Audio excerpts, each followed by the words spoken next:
Hello students, I welcome you on your very own YouTube channel, Manoj Jangir Classes. And in today's class, we are going to talk about methods of estimating correlation.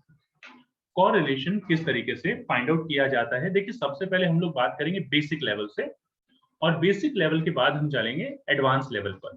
तो किस तरीके से सारी चीजें होती हैं, pay attention. इससे पहले ऑलरेडी हम लोग जो भी थ्योरी वाला सेक्शन है, थ्योरी वाला पोर्शन है, वो हम बता चुके हैं, एक्सप्लेन कर चुके हैं, ठीक है। तो अगर आपने नहीं देखा तो आप डिस्क्रिप्शन में लिंक मिल जाएगा, जाके चेक कर लीजिए। यहाँ पर हम लोग बात कर रहे हैं आज की क्लास में scattered diagram. This is the basic method to find out correlation between two or more then to items. अब यहाँ पर एक चीज मैं बता दूं कि फर्स्ट मेथड और सेकंड मेथड दोनों की दोनों मेथड्स जो हैं ये कार्ल पियर्सन ने ही दिए हैं। स्कैटर डायग्राम का मेथड भी कार्ल पियर्सन ने दिया है, Karl Pearson coefficient of correlation भी पियर्सन ने ही दिया है। बाय डिफॉल्ट ये स्पियर्समैन रैंक कोरिलेशन है। ये होता क्या है कि जब हमारे पास क्वालिटेटिव वैल्यूज होते हैं, क्वालिटेटिव वैल्यूज जब होती हैं, in that case we cannot use Karl Pearson's coefficient of correlation. In that case we use Spearman rank correlation. By default अगर हम बात करें for the session 2021, मुझे लगता है कि आगे भी ये डिलीटेड ही रहेगा सीबीएसई में, बट अभी इस सेशन के लिए डिलीटेड है, तो हम लोग इसकी बात नहीं करेंगे। अभी हम बात करें स्कैटर डायग्राम की। नेक्स्ट वीडियो में we will be talking about Karl Pearson's coefficient of correlation. So let's put the focus on scatter diagram method. So अगर हम इस मेथड की बात करें तो सबसे पहली चीज हमारे पास आती है स्कैटर डायग्राम को फॉर्म कैसे किया जाता है। सबसे आसान अगर कोई मेथड हो सकता है तो वो ये है, इसके अलावा कोई इतनी आसान चीज नहीं। Pay attention. स्कैटर डायग्राम की अगर हम बात करें, it is a graphic method of studying correlation. Graph बनाते हैं, ग्राफ पर प्लॉटिंग करते हैं। To construct a scatter diagram, x variable is taken on x-axis, y variable is taken on y-axis. The cluster of points, the group of points, जो group होते हैं, plotted is referred to as a scatter diagram. तो कहने की कोशिश कर रहा है कि भाई इस तरीके से x-axis आ जाएगा, y-axis आ जाएगा, by default कुछ ऐसे points आ जाएंगे ऐसे ऐसे करके, या तो पॉजिटिवली रिलेटेड होंगे, नेगेटिवली रिलेटेड होंगे, अलग बात है। आप एक बिल्कुल स्ट्रेट लाइन से ज्वाइन कर दीजिए सबको, मतलब पहले से शुरू कीजिए और आखिर वाले से तक ज्वाइन कीजिए। अगर ये एक स्ट्रेट लाइन बन रही है तो, और सारे पॉइंट्स उसी लाइन पर हैं, कोई भी इधर उधर नहीं है, in that case positive correlation होगा। अगर ये लेफ्ट राइट अपवर्ड स्लोपिंग है, जैसे कि आपको डायग्राम में दिख भी रहा है। ऑन द कॉन्ट्रेरी, अगर इस तरीके से ये पहला पॉइंट, दूसरा पॉइंट, तीसरा पॉइंट और चौथा पॉइंट, अगर सारे पॉइंट्स लाइन पर ही लाई करते हैं, it will be a negative correlation.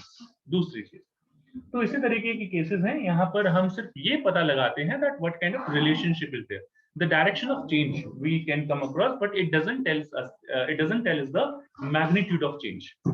ये नहीं बताता, ये सिर्फ इतना बताता है पॉजिटिव कोरिलेशन, ये बताता है नेगेटिव कोरिलेशन है, बट ये नहीं बताएगा कि कोरिलेशन किस डिग्री का है। अच्छा, डिग्री ऑफ क्लोजनेस भी बता देगा, ये बता देगा कम है, ज्यादा है, लेकिन ये नहीं बताएगा है कितना, ठीक है। तो वो क्वांटिटेटिव एस्पेक्ट इसमें मिसिंग होता है।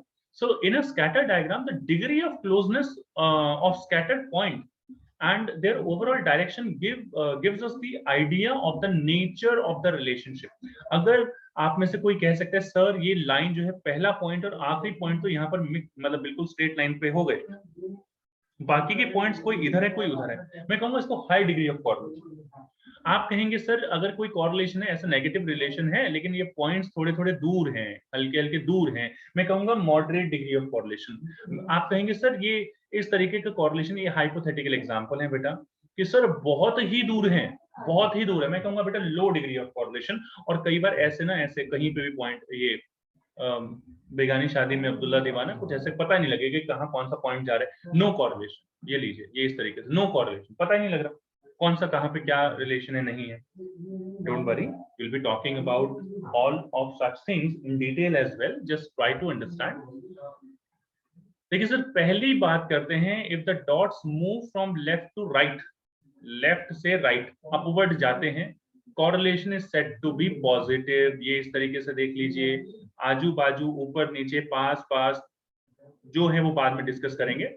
So this is positive correlation. अगर इस तरीके से जाता है, आपको ही पता है पॉजिटिव कोरिलेशन, एक वैल्यू यहाँ पर बढ़ी, दूसरी भी बढ़ी, ये बढ़ी, ये भी बढ़ी, ये बढ़ी, ये भी बढ़ी, ये डिक्रीज हुई, ये भी डिक्रीज हुई, पॉजिटिव रिलेशन। तो अगर इंक्रीज हो रहे हैं तो दोनों इंक्रीज हो रहे हैं, डिक्रीज हो रहे हैं तो दोनों डिक्रीज हो रहे हैं। यहाँ पर देखिए नेगेटिव कॉरलेशन है बच्चे, एक डिक्रीज हुआ दूसरा इंक्रीज हुआ। फिर यहाँ देख लीजिए, तो यहाँ पर क्या होता है, एक इंक्रीज दूसरा डिक्रीज, एक डिक्रीज दूसरा इंक्रीज, मतलब नेगेटिवली कॉरलेट करते हैं। और ये लेफ्ट टू राइट डाउनवर्ड होते हैं, ये ध्यान रखिए, एक डाउनवर्ड होता है एक अपवर्ड होता है। जो अप है वो पॉजिटिव है, जो डाउनवर्ड है वो नेगेटिव है। ये समझने वाली बात है। यहाँ पर आगे आ जाइए, तो पॉजिटिव नेगेटिव बता दिया स्कैटर डायग्राम की हेल्प से। सेकंड आता है dots in a straight line indicate perfect correlation. अगर ये पूरे एक ये पहला पॉइंट देख लीजिए, आखिरी पॉइंट देख लीजिए, इन दोनों से लाइन जो है बिल्कुल स्ट्रेट कनेक्ट कर दीजिए। If it is going through all the points and all the points, all the dots are lying on the same line, it will be a perfect correlation। फिर ये देख लेना कि अगर अपवर्ड है, अगर ये अपवर्ड लाइन है, लेफ्ट राइट अपवर्ड है तो पॉजिटिव होगा, अगर ये लेफ्ट राइट डाउनवर्ड है तो ये नेगेटिव कॉरलेशन होगा। ये आपको समझने की जरूरत है, कंसेप्ट दोनों का ही सेम रहेगा। अंडरस्टूड? चलिए जी, इसके बाद आ जाइए। अब यहाँ पर ये कहता है कि भाई scatter dots indicate no correlation. अब ये सारे देख लीजिए, कोई रिलेशन नहीं, ये कहां से लाइन जा रही है कुछ ऐसा पता ही नहीं है, ये कहीं से भी चली जाए, तो देयर इज नो कॉरलेशन। बाकी अगर आपको हाई डिग्री, मॉडरेट डिग्री वगैरह भी आपको पता करना हो तो वो भी आप पता कर सकते हैं। जैसे आप यहाँ देख सकते हैं, ये कुछ डॉट्स हैं जो बहुत आजू बाजू फॉल कर रहे हैं, आप इसको बोलेंगे high degree of positive correlation. Positive है, हाई इसलिए क्योंकि सारे पॉइंट से नहीं जा रही है लाइन, कुछ इक्का दुक्का पॉइंट इधर उधर रह गए हैं, तो that is why it is a positive correlation but high degree of correlation. आप देखिए यहाँ पर इसको बोल सकते हैं आप मॉडरेट डिग्री ऑफ कॉरलेशन। ये तो हो गया स्ट्रॉन्ग पॉजिटिव कॉरलेशन यानी हाई डिग्री।